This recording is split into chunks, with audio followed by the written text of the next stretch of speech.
What's up, guys? Welcome to the podcast. Nico here with Mario. I was gonna say Engram, but it's only Mario for Just tonight, me and we are today. going.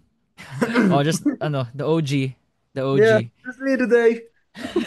and we're going to discuss the prospects that are interesting, the prospects Yeah. that we feel like could make an impact from.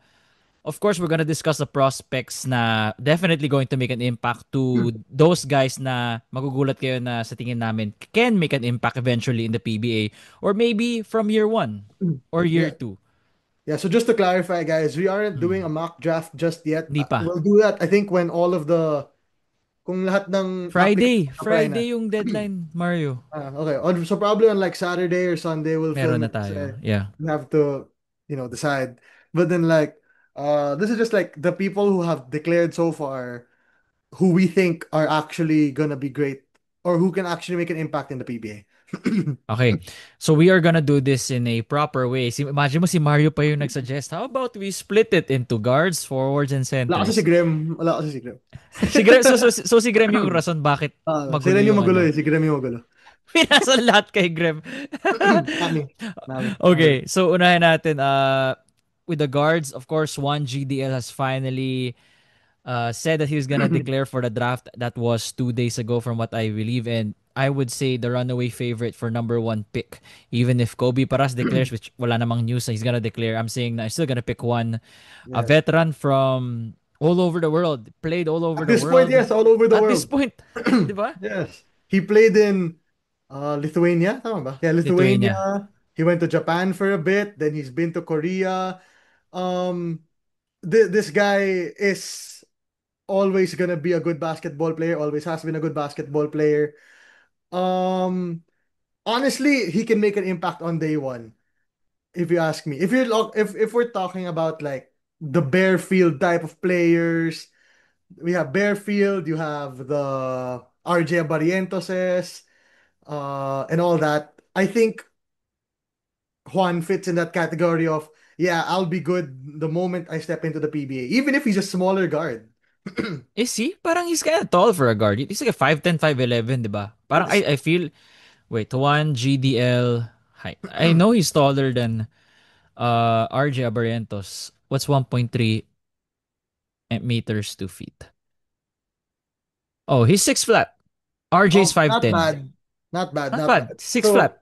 yeah, I think he'll be great. I know he's improved well. Based on the interview with Javier, right? Uh, Mm. in Korea, they tried to turn him into like a 3 and D type of guy. So that's a major upgrade to Larunia. If he becomes even more potent on defense, as potent as he was on offense, um, he'll be great. And I think what we can do is we can like say teams which we think can benefit from a Juan Gomez de Leano. Let me just pick up the PBA teams. So Uh, lahat ng no, no, man. teams. Like I would say Okay. that Oh, we're don't gonna be bring him to realistic Hinem. today. Okay, okay. Yeah, Of course, yeah, we're yeah. gonna be. Wala pala si Um, Graham. I forgot. Yeah, this is a serious, it's a serious one. Serious podcast nga pala So, today. for me, number one, I think Northport could benefit from Juan Gomez de Leano. I think Northport. I think Terra Firma of obviously can benefit from Juan Gomez de Leano. I think Meralco, but this is just because Si um Chris Newsom, di ba, hasn't Chris signed yet? Newsom hasn't signed back, hasn't re-signed yet. So as of right now, I know naman for sure at some point he will resign, hopefully, or not. Let's see. Who depends on who you're supporting. I'm sure he will resign. He will. Somebody will sign him. But if Meralco is looking for a new guard to start the rebuild with, why not Juan Gomez de Leano? And this is the one that excites me a lot. Why not send him to the Rain or Shine Elasto Painters? I think, 'di ba? We said yung kulang ng Rain or Shine is a go-to guy. I Yeah, think it could that's be what one. they are missing right now. Even though na Nokum shows up from time to time, pero hindi pa yung consistent na nightly basis, he's gonna be that guy. There are times na Nokum is what? 2 for 10, 2 for Yeah. 11. Yeah. There are games where Nokum scores 12 points in the first quarter and doesn't score anymore the rest of the game, diba? Like that guy who had a bet on him. So I think it would be a nice player to get for Ross is a go-to guy. And of course, the usual candidate for who needs a good point guard is Phoenix Fuel Masters. To pair with Tyler Tio, because looking right now kasi Tio is looking like a two guard, no, for the Yeah. PBA. Mas pang Yeah. two guard talaga siya, and that's a not a knock on him. He's a great scorer. I feel like feel ko mas mag-exceed pa nga yung not exceed yung expectations, more of mas ma-unlock pa siguro ni Coach John Wilson si Tyler compared to how he's being used by Coach uh sino ulit yung last coach nila? I forgot his name. Yeah, Coach Coach Jamaica Jamaica rin. rin. Kasi Yes. before he was handled by Coach Topex who was Yeah. used to handling college players kaya lumabas agad laro ni Tyler eh. Maybe took a step back Yeah. with After Coach the Jamaica. injuries, I think he took a step back. Oh yeah, yeah, yeah. I think With the after the ankle injury. Yeah. Pero going back no, who won I think almost all teams rin naman Mario if you look at it. Parang I mean, yes, obviously, yeah, but then I'm almost talking about yeah. the teams who need a scoring Who guard the talaga. most okay. Yeah. That's why I didn't mention Blackwater because Actually, NLEX Blackwater rin doesn't need. he wouldn't mesh well with NLEX He because wouldn't mesh Volek and well with him, NLEX. yeah, Exactly. it's only one That's why I ball. didn't mention Blackwater kasi may Bearfield ka na eh. Barefield. Yeah, Bearfield, kaya na ni said yun, man. Bearfield without the bet is really good. Actually, pag SMB nga rin kasi, if you put one in SMB, it's kind of Di a kaya, bro. problem. Medyo mahirap Mm, baka, 'di ba? You want it to go yeah. through Junmar and with one there and would you say na Coach Leo would take a will let one take the spotlight immediately? I don't think so. So Exactly. feel ko rin Hindi rin. masasayang rin siya sa Yeah. SMB if dun siya mapunta, which I don't think I he's don't. gonna end up Yes. in SMB. Actually, the one team that where he can also fit, funnily enough, is although they will not get him, and if they do, I would go crazy, are the TNT Tropang Giga. Really? Because Parang masyadong guard heavy na eh. what? But do they have a legit scoring guard? Jordan Heading is a guard who can score, but is he a scoring But guard? he's not. He's not. Yeah, Try na nila gawin yun last time ng they tried, finals. right? Pero They of course, tried. may limitations talaga si Jordan. Pero star pa rin siya. But that's Yeah, not his skill set. That's not how he plays. exactly, exactly. He is very good at what he does, but then, ayun nga, this is a scoring guard talaga, a guard meant to score. That's why I say Rain or Shine fits him very well kasi instead of having Karakut or No Anton kung. Asistio or yeah or Anton isn't really a point guard, right? Just he's a two guard, spot up two guard. Yeah, Anton is a two guard. Andre has had his consistency struggles, 'di ba? So this is where Juan I think fits, although I don't think he makes it. The next we have LJ Gonzalez. This is different Yeah, now. LJ Gonzalez na. LJ is not really the scoring guard like Juan, 'di ba? LJ is more of the gritty type of guard who can get you a bucket if necessary, pero not really known for that. So I don't know, who do you think he could possibly go to? Like yeah, LJ. si LJ, where are we projecting him to be? I would think Five he to fits seven, well with five Blackwater. Blackwater. So, Yeah. kasi you could take a step back naman to Said. Bearfield eh. Yeah. That's a nice backcourt. Actually, Exactly. that's a nice backcourt nga. Right? Said and LJ. Kasi what LJ does well, kung tinatanong niyo ako, actually, even if you don't ask me, I'll still say it kasi wala naman kayo dito. What LJ does well is he calms down an offense very well. He calms an offense very well somehow, and he's able to play the point guard position. Not really meant to score, but he's parang a level-headed type of player, which I think is necessary for Blackwater. Right? I think he also fits well with. Honestly, man, I will say he fits well with NLEX. NLEX, LJ. Yeah, why not? Right? He actually fits well with NLEX. Right? That's what I'm The thinking as players well. that we currently have right now. Oh, kasi hindi naman yung bola kay Bolik eh. Yeah, He's he gonna won't be have. that scorer na sabi natin, Bolik struggling, let LJ work first. Siguro pwede nga gawin dyan na strategy. Si LJ, bigay mo sa kanya yung mga touches sa first quarter, then let Bolik na sa Yeah. yung mga second, third, fourth na. Tsaka kasi naman, let's be real, I don't think Kevin Alas is gonna go back to the old Kevin Alas Wala anymore. na eh. Masyado na yung Yeah, knees ni and that's not Kevin on Alas him. eh. That's not on him, man. That's just him. That's just his injuries caught up to him, and that happens to everybody. If so, that's fine. And I think another team that could benefit a lot from an LJ Gonzalez might be um Magnolia. Magnolia with Jerome Lastimosa with the guards that they have right now. Yeah, but I think he's like the next Mark Baroka type. You know what I Parang mean? next era parent. Pwede Uh, nga siya kay sa big shoes to fill though. Mark Oh, those are Baroka. gigantic shoes to fill, man. All-round guard na can Uh, give you 13, 4, and 4. yeah. But I think he could fit into the Baroka role. Kasi that's what Halalon was supposed to be, pero they traded away Gio, di ba? Yeah. Yeah, I wouldn't mind having him there. So yeah, those are my thoughts on LJ. Next guy na pag-uusapan natin, guys, is the guy who just declared a while ago or yesterday, Dolph Panopio. Now, Dolph Panopio, I'm a big fan of because of my memory of Dolph is the FIBA Under-19 World Cup kasama sina Kai Soto and AJ Edu. He was their point guard and he was feeding them really well, no? I think nasira lang talaga yung campaign natin dun sa World Cup when AJ tore his ACL. And that's it all went down from there during that World Cup and nasayang yung team na. It was a really great team. It was a strong team and a team and he actually just played in the India National Basketball League, the INBL. That's the last place he played in.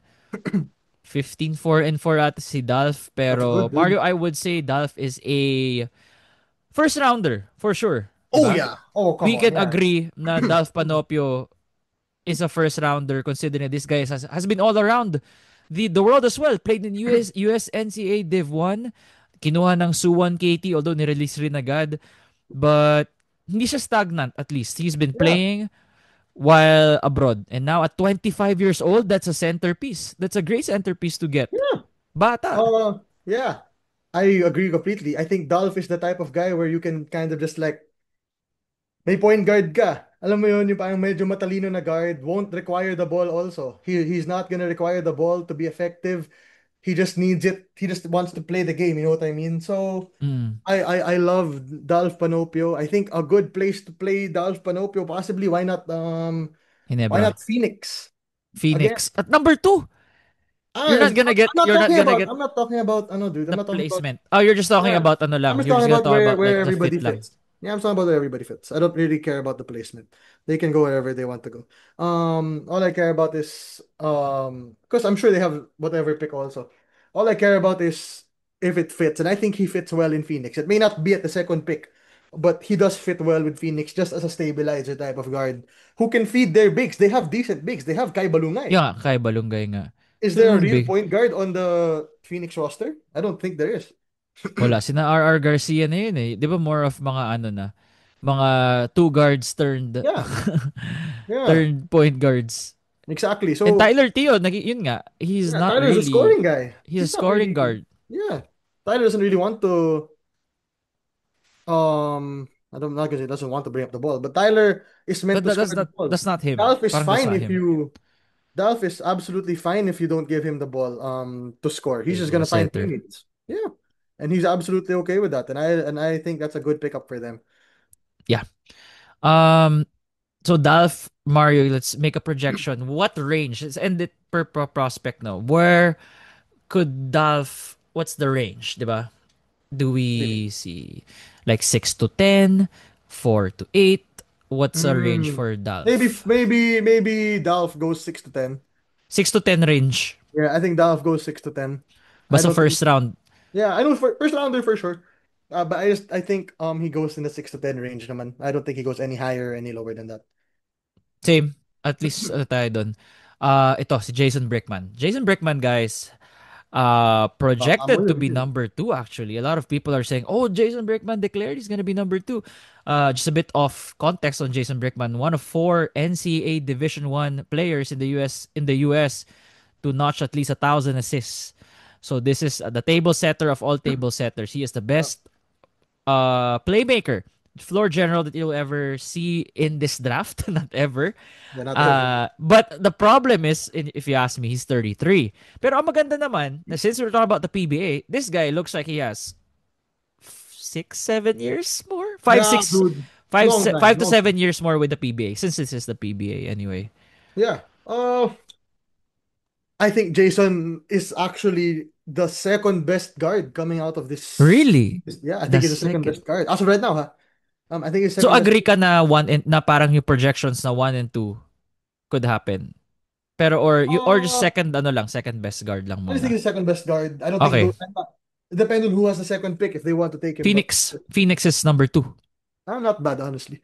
Di ba? Pero Phoenix again, is number two. I don't want to do Di mo this rin whole alam eh. I Wala don't want to pa. do the Next time mock na yung mock draft. draft, Yeah. masaya. But I think he's People. the second best guard sa draft na to. Kasi he can score eh. He can score and he's calm. And he's again, like everybody else on this list, has been around the world, man.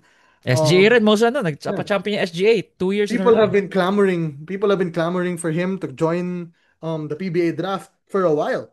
Years So na, no? Parang talagang yeah, matagal na.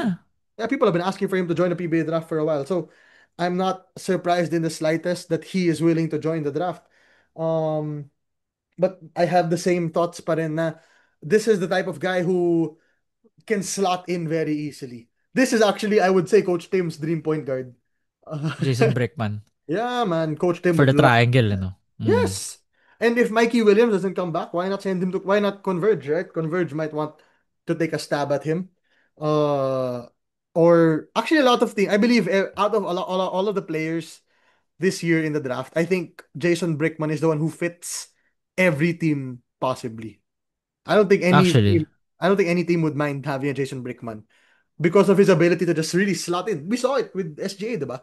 Ano siya, man? Kaya niyang mag-fit in. stabilizer talaga, Mm. stabilizer talaga. And kaya niya mag-fit in. That's the important part. If you can fit into a team the way that Jason Brickman has, you're fine, man. Yeah, so that's Jason Brickman. Let's give a range 2 to 6. I think he's in Two the to 2 to 6 6. range. 2 to 6 range, Jason Yeah, I think Brickman. he's in Next the 2 to up 6 range. is who do we have? Brian Sahonia. Now this one, I don't think Brian Sahonia will be a first rounder. I feel like Brian Sahonia is a mid second rounder. First to second. First or not first naman. End of first. End Oh, yeah, that's what I meant to say. End of first round to mid second round. yeah, Brian Sahonia. Scorer. Pero scorer. undersized scorer. 6'2", 6'3". Uh, that's his role with San Beda tends to chuck up a lot of shots that we still see right now in the NCAA. Mhm. Pero if he gets hot, he gets hot. So something na baka bagay siya more of sa PBA style of play. We're Yeah, taking a chance on him though. If you're a PBA team, try mo and let's see where it goes. yeah. I think he could be like although not at the level of Cyrus Torres, I believe he could be a Cyrus Torres type of player. Yung tipong Yung can get role you na a ganun. bucket, will make you some good shots naman. I don't think he fits into every team kagaya ni Brickman or Hindi ni talaga. Hindi siya Dolph. plug and play. Hindi siya plug and play type of player. I think somebody na kailangan yung bola talaga to be effective kasi without the ball, we see it with San Beda, di ba? Without the ball, he's really that useful. So, who could possibly take him? Terra Firma could take him. Why not? Right? Yeah, I But I mean don't think that's a take good him at place to. one. Oo. Yeah. Um, Second round most likely kung Terra Firma kasi if you check the list here in on our ano, yeah. second round na yung next Terra Firma pick eh. Ay hindi, Jin na yun. Well, Yeah, oh. that's going to Ginebra. Nakalagay dito, Terra Firma to Again, Jin. I think man, it's because of I'm last just saying year. where he fits. It depends on where he Yeah, goes. yeah. Give a flying fuck. Uh, Yeah, yeah. Basta where he fits yeah, lang. Baka, just where he fits. mali mo, Jin gives it back. Kasi niya na yan. Yeah, sa inyo na yan. Di namin kailangan yan. You know where I think he fits? Just because Alain Maliksi has been hurt and Chris Banquero has been Oh, um, Meralco. so-so. Why not Meralco? Although they have Kurt Rayson already, who's basically Pero he Brian. hasn't Yeah. actually reached yung role na they want him to be yet. Mali mo, baka masuplant pa siya. Mas malaki pa rin si Sahonia more than Yeah. Rayson though. He's Yeah. taller. Yeah. I agree with you there. Pero yun nga, medyo right now Meralco I think is lacking a scorer. So why not take a chance on Brian Sahonia? I don't think he fits on NLEX. I think he'll just take away touches from Bolik and Torres. I especially don't think he'll fit on an SMB. Doesn't fit with TNT. I think the problem with Brian Sahonia is he's a very good scoring guard. Pero yun nga lang, the PBA is loaded with scorers, man. What else can you do Loaded. better? Yeah. What else can you do better? Kasi kung sa Phoenix ka, you'll just be another Tyler Teo. You'll be a worse Tyler Teo. 'Di ba? Mm. So, I don't think it's kind of hard to slot where Brian Sahonia goes. Pero he's a very good player who if drafted and used by the right team and coach, I think can have a good effect naman. Next guy, we're gonna discuss Gerard Wilson. It's Gerard Ayun na Wilson yan, for men. Ayun na me. yan, men. So, Ayun na yan. I felt like he's a scorer. Feel ko lang hindi siya nagamit ng maigi ni Coach Jack sa UE. Pero for me, Mario, end of second round to mid third round, si Gerard Wilson. Teams will have to Ito yung mga flyer picks na let's give him a try. Pa-try out natin. Kasi di ba kahit kung ma-draft ka naman, it doesn't mean you have a contract already. You still have to Yeah, get signed. yeah. So, si Gerald Wilson, i-invite nila sa training camp. And then 50-50 chance kung makapasok sa team. Ganon. Yeah. He's gonna be that Uh, guy. I'll be real with you, So, man. parang think Cedric Bearfield but 15% of what Cedric Bearfield is. Ganon siya maglaro eh. He plays like Cedric Bearfield. I wasn't really planning on including Gerard Wilson in this I, in this usapan, man. no, he's good. He's good. For me, I'll take a chance. Na okay, I'll bring you to our practice squad. Let's see Oh, what happens. sige, NLEX, kunin nyo na yan.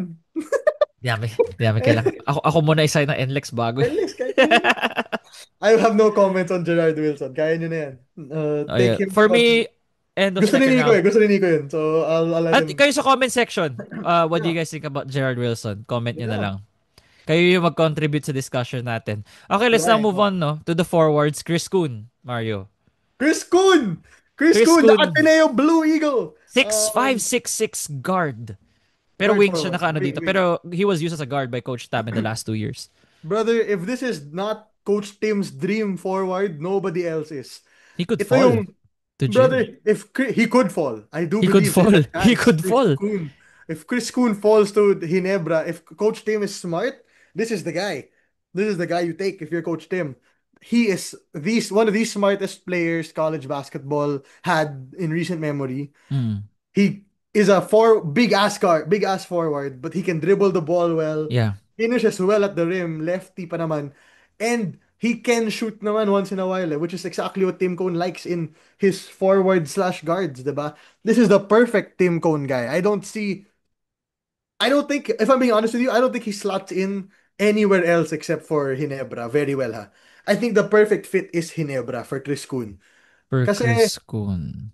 Pa if ba? you look at the rest of the teams, does Northport really need a forward who can carry the ball? Not really. They have Munzon. They have Nelly. I don't think Terra Firma needs that type of forward because they have. Who does Terra Firma have right now? Sorry, it's been a while. Si Luis Angga lang, yun lang. Luis Wala Angala, masyado. my guy. Yeah, Wala Luis Angala, my masyado. guy. Pwede siya sa Terra Firma, to be honest, kasi Terra Firma needs help Pwede in all na. space. They need help in Pwede every na. spot. Pwede Uh, na. I would say okay in Terra Firma. I don't think Meralco needs him. I don't think Meralco needs him at all. Kasi may Bong Quinto ka naman eh. Who somewhat some way plays that position. I don't think NLEX needs him kasi Bolik has ball, Bolik shoot ball. pero Chris Kuhn, feel ko pwede siya sa NLEX. Feel ko nga, we might wala akong alam Wala akong alam about NLEX. Pero if there's a guy we're gonna reach, it could be Chris Kuhn at the fifth pick. I don't think Chris Kun's pang fifth pick though. I don't think he's a fifth pick. If he's a 6 to 10, I 6 think to he's a 6 to 12. 10. I think 6 he's a to 6 12? to 6 to 10 kaya na yun kasi 6 to Ginebra 10, di na number siya, 9. di na siya mag if he never passes on him, I'll be like, oh, really? I'd be surprised. Wow. This Parang, is wow, the may nakita perfect ba kayo Ginebra. sa This is medicals niya? Aljun Mariano on drugs. Exactly, this Aljon Mariano on drugs. Aljun Mariano on drugs, man. This is the perfect pick for Coach Tim Cone. Next, I think we have Gozum, Will Gozum. Will Gozum. I am so high on Will Man, Gozum. For me, a lock at number 2. Man, Balungay and Gozum? Balungay and Gozum, I Gozum. wouldn't What's hate your it. center ng Phoenix? Kasi, honestly, why don't you run a triple forward Triple lineup? forward sa malaki. Balungay 6'8" si Balungay. Perkins, 6'6" Balungay yan. Oo Perkins, nga, no? Try Gozum. mo na. Try Yeah, doing that. Matathrow yeah, off yung ibang teams. What the hell? exactly. But the team, I think, which fits Will Gozum. Well, let's talk about Will Gozum first, man. Yeah. Forward, big ass forward, who can score inside and has nice touch outside. Defense is good. Passing is not the best, I would say, pero um he's a scorer. And the thing about Will is he just came off an injury. Tama ba? Yeah, Yeah. Will He just came came from an off an injury, injury. Yes. ACL injury, but he got bigger. He was doing his rehab well.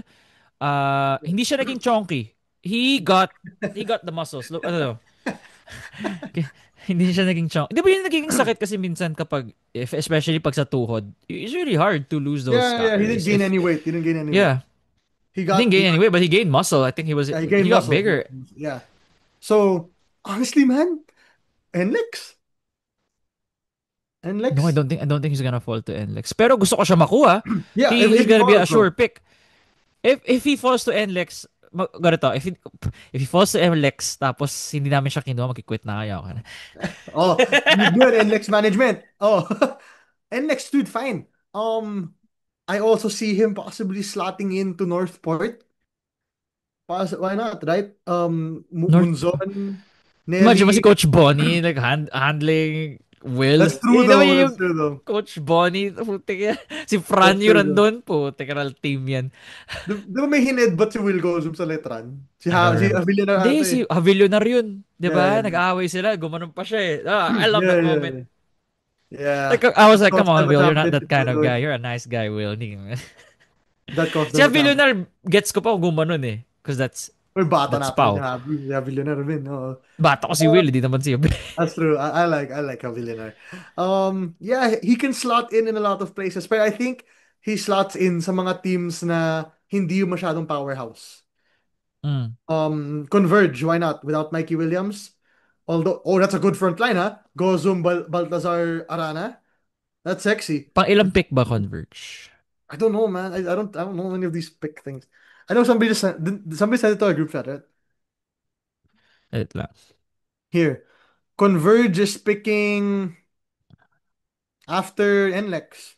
So Number he should be gone. six. Oh, there's He should be six. gone. He He's should fifth, be gone, man. He's pero fifth. you'll He's fifth. never know how things would turn out eh. See, Willis looks like, for us, lock at number 2, diba? But then again, we're not PBA officials. We don't know what's going on in their heads. He could Yeah. be one of those guys who you're just like, why? Are you guys scared of his knee? Which, for good Yes. reason naman. Yes. That's You exactly could why. definitely be scared. You could be scared. That's the possibility of Hawaii he could fall is because of that knee. Wala tayong visual sa medical records ni Will. Exactly. So, he could fall and I hope NLEX gets him at 5. That's the only reason Will would fall is the Medical injury. records would scare. That's it. That's it. Everything else, Will goes should be a good pick. Kasi And ano, then I think teams are scared of that the Luis Villegas thing because Luis was like, he was so great in UE, then the injury just hey never. man, I'm hoping for the best for Luis Villegas, man. I hope he gets healthy at some I'm point. not really optimistic with the way I saw him in nung naroon tayo live. I was like, oh, I'm not optimistic about Isaac Go either, but we never know. oh yeah, ACL. They announced no, bigla na lang nila nag-release ng news na Yeah, they were oh. like, by the They way, were he's still hiding that the injured. entire time. They didn't show that. Then they didn't say it. Then bigla, oh, he has an ACL. Pero Yeah. tayo, we already knew about it. But yeah. Yeah. Okay, next up after Will Gozum is Yukian Andrada. For me, Yukian, best shooter. In this draft? Yukian? Who else? Who else can shoot in this draft? Hello, Purely Juan. shooting. Purely shooting. Have Who you else not seen a pure? Juan shoot the ball? No, purely shooter. Like if you're gonna have I like would a put him three. in the conversation. I'm not sure if he's number one, Okay, but fine. he doesn't Favorite. fall below. He doesn't. He's either one or two. He's either one or two, if you ask me. Sige, one of the best shooters lang in the draft. Yukian Andrada. Top three shooter for sure for me. Top Top three three shooter. shooter. Okay, top Yeah. three shooter. Yukian Andrada. A No lot of matter who teams else want that. declares, no matter who else declares, except if it's Steph Curry or Klay Thompson, UK and is top three shooter in this draft. Uh, Yukian. Magnolia. Ay, bro, Magnolia. marami, marami. And he could space dami nga. Pag shooter talaga, no? It's Oo, always a marami luxury. yan. Brian Santos on steroids din yan. Exactly. Brian Santos on steroids to si Yukian. Hinebra, I think would Coach benefit, Tim but might... I don't think they'll use him. Probably won't use him. The one place, funnily enough, I don't think he fits in Blackwater because Sila Blackwater Christian already David. has Christian David. That's the same guy. Who's Christian the David, three? Who's their three? you can Andrade as a four. Who's their But three? he has to convert to the three. He has to move down. Who's their three? Sorry guys, it's been a while since we've watched some PBA basketball, so kind of forgetful Ibig some. sabihin, hindi ganun ka-relevant yung Blackwater na small Teka natin, forward, eh, pindutin no? natin tong Blackwater. Wala, Brad. Tignan mo. Press mo yung roster. Walang lalabas. They really don't update the Oo nga, Like, what walang kind of laman. website? Walang Diba? laman. Anong klaseng website? Walang laman, men. Klaseng Walang website laman. yan. Might... Rain or Shine, Ano I yan? don't think benefits from. Honestly, man, why not NLEX? We need a shooter. You For do need Bolik, a di ba? shooter. You do need a shooter. And he could be the Semerad replacement, although not as good on defense. O iba yung defense naman ni Tony. I mean, Yeah, that's the iba reason rin why yung he's still flopping ni with the Tony. team. Iba Ay, rin yung kailangan flop. ng ganun. Kailangan mo Iba ng rin yung mind flopping ni games. Tony, brother. Honestly, yeah. Again, a lot of the teams could benefit from this guy. A big man shooter. Talagang ano yun. That fits very well with so many teams in the PBA. So whoever gets him would not make a mistake. He's been playing well even in the preseason when he went against Ateneo, he lit them up twice. So very good pick at any position, man. Sean Kitevis. Then again, Sean Kitevis, Kaya mo na yan. defense. You're really gonna get all defense from Kitevis. I've heard na Na Marcus TNT. Smart. Yeah, Na yeah, Marcus pero Smart. alam ko TNT is interested in Kitevis because of the Cebuana connections and he's been practicing with them for the past year. Yung mga yung mga spot practice player, punta ka lang dito, let's see what you can do. But yung mga hindi familiar kay Sean Kitevis, Marcus Smart, Marcus Smart. defense, all defensive guard. Low key Tony Allen, pero pwede ng Marcus Smart. Yeah. Yeah, that's the defensive type of guy. Pero But if you're gonna be a defense guy, you need a three ball eh. he he's improved it at the He's very least. improved He's it, but improved it.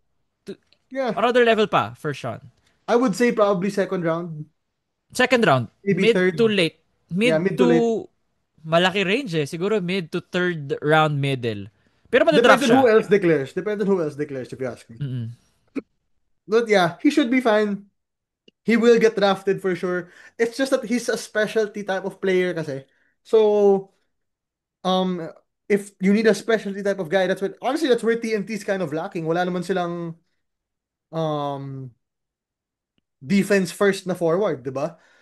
Uh, Heruela. Glenn Cobuntin pala. Pero, you know, Iba naman si Glenn sa yeah. 3. Oo. Or Glenn, 4 pa yeah. nga minsan eh. Yeah. So, again, maybe it doesn't go that high, pero yung defensive ability niya is probably the best or second best in this draft. So, yeah. Jun Roque, this is your guy, Mario. There's Why Jun Jun Roque. Roque? Why do you Hey, wanna man. include I'm a Jun big Roque fan in of the Jun Roque. I conversation? think he is a motor type of guy. He actually has an improved three ball, if I remember. Yeah, played for Perpetual, improved three ball, defends very well.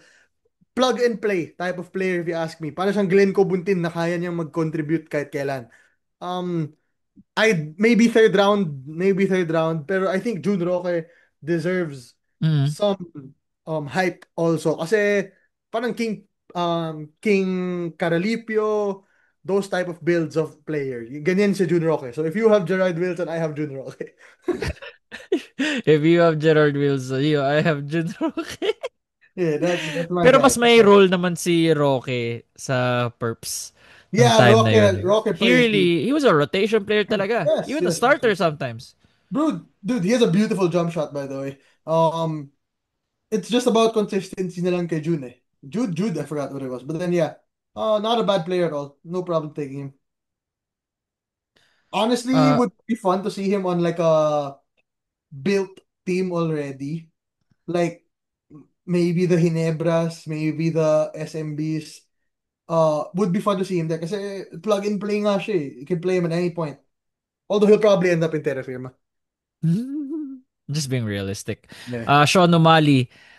Oh, A lot of we're on the people centers are now, guys. We're on the centers now. centers now. We're now on the centers. We're only gonna discuss two centers kasi not much to, that's the center spot has always been the problem in the Philippines Yeah, kasi and we're not really a tall country. because the UAAP didn't agree to the offer of the PBA na Tama naman.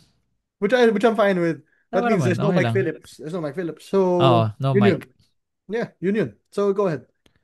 Yeah, Sean O'Malley could space the floor. Technically a Bo Belga 2.0, JR Kenyahan 2.0. I won't be Literal. surprised if the literal. I won't be surprised if Ross gets him just to Yeah. find a replace because Bo and Bo JR. is Actually, dealing with Bo's old injury, dude. and nagkakaroon na siya yung Yeah. ano ba yung vertigo ba yung basta Vertigo, something happened with vertigo. yeah he hasn't played the whole season because of that vertigo and Yeah. something to do with the age na rin and And then everything with or the fact na si Villegas isn't playing either, doesn't help. that opens the door for Sean O'Malley to actually sneak in 5 to 10 minutes a game. He doesn't screw up and just plays with it. And if he doesn't screw up, pero yung physicality yun yung magustuhan ni Coach Yang. He Yeah, already has Coach Ross that would eh. love, Coach So yun yung one Yang of would the love main it. reasons why Ross might siguro din si O'Malley first round. He's gonna be that surprise first rounder. You think he's going in the first? I don't think he goes in the first. No, I'm just saying he's a surprise first rounder na if it happens, magugulat tayo, but then if mangyari, we'll be like, okay, Gets naman. gets naman. Gets naman. Ganun. Hindi yung, huh? Yeah. Honestly, again, with Sean O'Malley, it's just about first of all, can he keep his weight at a proper weight? Hmm. And that's medyo makapal of mukha for me to say because I'm a big guy. But I said it nonetheless. Inunahan mo na yung mga Uh, tao, no? yeah, Inunahan yeah, mo yeah, na. naunahan ko na kayo. But yeah, honestly, not much else to say aside from what you said. He can hit the three. He's just a big presence talaga. He's a big presence. The reason he was good in college was because nobody was as big as him kasi. Yun yung thoughts ko dun. Now in the PBA, I don't think he'll have as easy of a time against the Junmar Fajardos or the Justin Aranas. I don't think he'll play nearly as good. Pero let's see how it goes, man. Let's really see how it goes. Yeah, and last one, Christian Manaytay from UST, Growling Tigers, playing his ass out right now in the MPBL. Could be a surprise first rounder. Si Christian Manaytay, end of the first, or ito yung malaking range eh. Could be end of the first or could be end of the second. Ganon si Christian Manaytay. Late bloomer for UST, but we have seen his progress. Slow, steady progress for Christian Manaytay. Pero yung skill set niya for me bagay sa PBA. Could do it all. Pero not a do it all that could, swing the tide for a team. But that's Yeah. right na, mali mo, he could be a player that you could rely on. Yeah. Sino bang mga ganun? I was gonna say Kirby Raimundo, but Kirby Raimundo was a star Yeah, in he the was. PBA, right? He was a star. Yeah, he was. Kirby. Yeah. But yeah, Honestly, yun yung ceiling niya na naisip ko, Kirby Raimundo.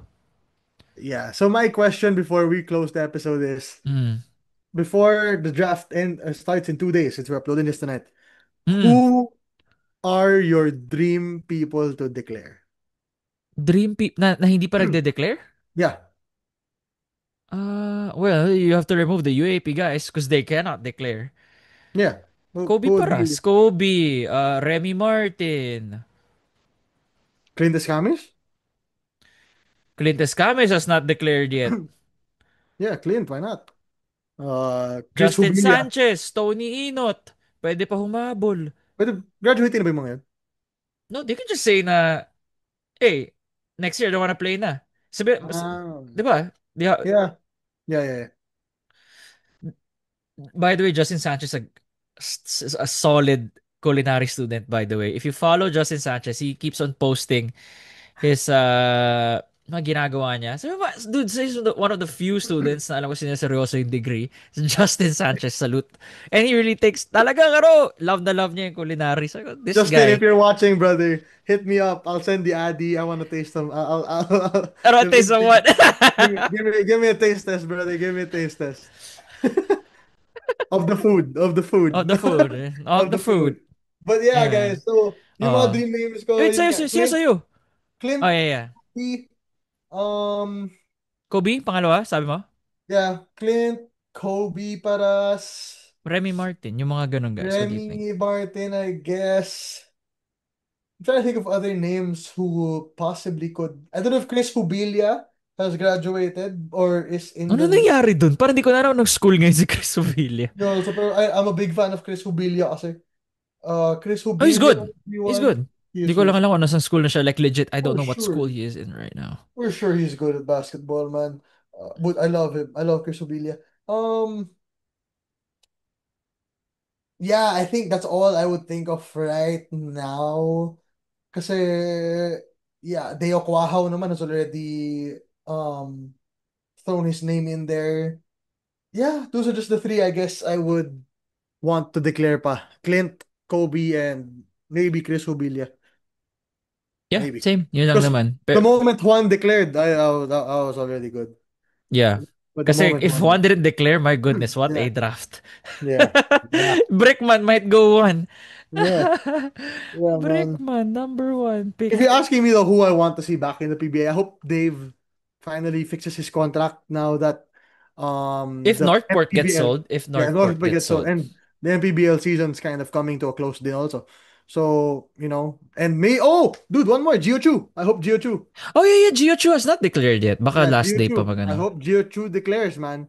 I hope Gio Chu declares. Would be all of a sudden I think he becomes two. I would say you put Gio Chu at two. No, you think Gio will go two? I feel like he's and he drops at five to us. Brother, Gio Chu is a 7-footer. No Nobody in naman, their right 6'10", mind. 6'10", 6'11", 6'10", Okay, 6'10". sure. Well, 7 or 7 pa rin with shoes. Yeah. 7 shoes. Like, dude, nobody, no PBA GM in their right mind is skipping over a 7-footer who can An play. improved Gio, no? Yung An SGA na nakita. Yeah, hindi siya kagaya ng home kivist ba yun? Yung sa Hinebra dati Si na Home Gwest Home Kiv. Ano, yeah, how do you pronounce that? It was I don't know. Ginebra, di ba? Yeah, he was. Ken home kivist na Oh, by the seven way, footer nga. random fact. He lives near our condo. Si Ah, Ken. real? Because I see him roaming around at night buying Army Navy. Real? He's a big dude. He's a big The dude. big dude. Seven. It's Yeah. really easy to notice him. He's the only white dude na 6'10" na Yeah. lumalakad sa Ortigas ng 10:30 ng gabi. Yeah. So, So hopefully Gio Chu. I would love Gio Chu to declare for the draft. mm, Yeah. Oh. yeah, that's pretty much it. So guys, let us know what you think dito sa mga prospects na we're excited about or prospects that we think could make an impact in the PBA immediately. Let us know in the comments. Follow 5-star rating on Spotify, like, comment, subscribe on YouTube. Nico here with Mario and Graham when he's not working. 6-1 Podcast.